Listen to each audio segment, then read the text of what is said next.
Today, I want to discuss the topic of foods that can unclog your arteries. However, it is crucial to understand the underlying mechanisms and not get misled by just a list of foods.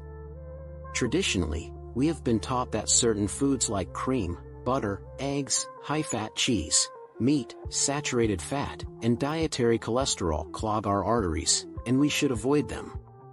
But, the real cause of cardiovascular disease is inflammation, and there is little dispute or controversy about it. When we compare inflammation to these foods, there is no association, and hence they cannot be the cause of cardiovascular disease. Now, we come across lists and videos about foods that can unclog our arteries, such as garlic, turmeric, pomegranate, sesame, flax, walnuts, and dark leafy greens. Although these foods are excellent and should be a part of our diet, we should not consider them as magical or miracle foods. Such an allopathic mindset that focuses on treating symptoms instead of the underlying cause has plagued us for the last 50 years. We should not just cover up the symptoms temporarily by treating them with pills, medication, or superfoods, but also work on fixing the root cause of the problem. It is crucial that you pay close attention to what I am about to say. Yes, we will be discussing the top 10 foods to incorporate in your diet, but what you do before that is of utmost importance. There are 3 essential steps to follow, and before you even start, you must stop consuming the harmful substances. No superfood can undo the damage caused by such substances. If you keep adding things that create the problem, no amount of healthy food will be able to solve it. Therefore, step 1 is to eliminate harmful items. Step 2 is to add good food, which includes both animal and plant-based sources. Animal products are neutral to inflammation and provide essential building blocks required by the body to construct tissues.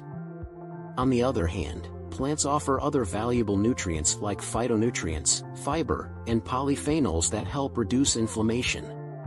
Lastly, step 3 involves adding essential fatty acids, such as alpha-linolenic acid, ALA, which the body converts into EPA and DHA, found in fish oil. EPA and DHA are not classified as essential, but they are what the body requires. Unfortunately, the conversion of ALA to EPA and DHA is poor, and the poorer your metabolic health, the less you convert. Therefore, it is essential to prioritize all 3 steps to achieve optimal health. You can learn more about these steps and various substances that cause inflammation, oxidative stress, and damage to LDL cholesterol in the videos available on this channel. The individuals who are really healthy may only need to consume ALA, which can be obtained from sources like flax. However, those who face metabolic issues and are unable to convert it may need to include ETA-DHA, which is found in fish. It is important to understand the balance between omega-3 and omega-6, both of which are necessary, with one being anti-inflammatory and the other being pro-inflammatory. While we need both, we must maintain a balanced ratio, such as 1:1 or 1:2, or perhaps 1:3. Unfortunately, with the consumption of modern foods like seed oils and grain-fed beef, the omega-6 often dominates in a ratio of 20:1, leading to strong pro-inflammatory effects. The following are some of the best sources of essential fats. Fatty fish like salmon, sardines, and mackerel, which are excellent sources of EPA and DHA, with high levels of omega-3. These fish have lower levels of toxins like mercury, but make sure to look for wild-caught fish since farm-raised fish may have been fed hormones and additives to promote growth and marketability. Animal products like meat, butter, and fermented dairy from grass-fed cows and poultry that were raised naturally with a healthy diet of grass and bugs. However, people should be cautious with processed dairy products as they are more challenging for humans to digest, leading to potential sensitivities. Although it may be challenging to consume these healthy foods, they provide excellent building blocks for a healthy body. We've been concerned about the high levels of saturated fat and cholesterol in many foods, which can lead to clogged arteries. However, we also need to consider if these foods are inflammatory. Saturated fats are stable and neutral, which means they don't cause inflammation. In fact, many people use these foods to reduce inflammation, especially when following a clean diet like Whole30 or Paleo. Nuts and seeds like flax, chia, hemp, and walnuts are good sources of alpha-linolenic acid, ALA, which can reduce inflammation. Leafy greens, cruciferous vegetables like broccoli and cauliflower, as well as bell peppers, avocados, and citrus fruits are also great options as they are low in carbs, high in nutrients, and contain anti-inflammatory properties. Polyphenols found in foods like extra virgin olive oil, flax, oregano, and cocoa also have anti-inflammatory properties. However, it's important to avoid adding high-sugar foods like dates or pomegranates as they can undo the benefits of polyphenols, especially for people with metabolic problems. If you have a healthy metabolism, you can consume some of these supplements. However, if you are trying to reverse heart disease and do not have a healthy metabolism, these supplements are not recommended.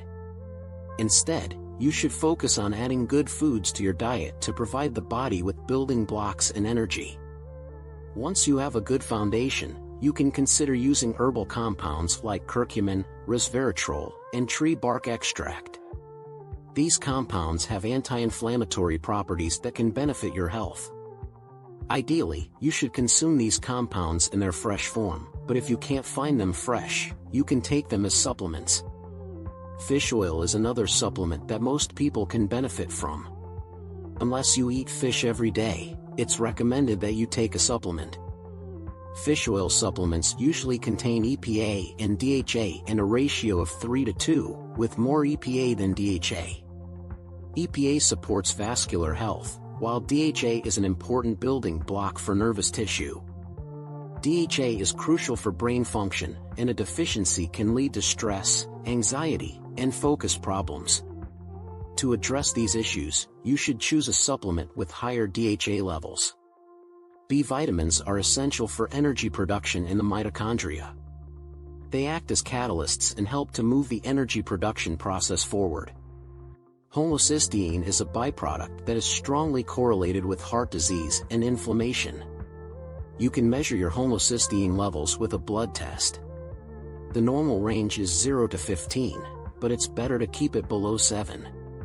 To reduce homocysteine levels, you need vitamins B12, B6, and folic acid. About 30 to 40% of people in the US have a mutation in the MTHFR gene, which can affect the conversion of homocysteine. To address this issue, you can take methylated B vitamins, which help to convert homocysteine into a harmless compound.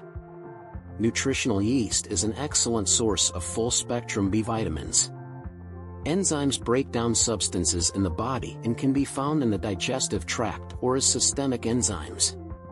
You can take supplements like nattokinase or lumbrokinase, which are fibrinolytic enzymes. These enzymes help to break down fibrin, a substance that forms blood clots in the body. Nattokinase and lumbrokinase are particularly important for people with cardiovascular disease or COVID-19 infections, as both conditions can cause blood clots. These enzymes can help to improve blood viscosity by breaking down excessive amounts of fibrin.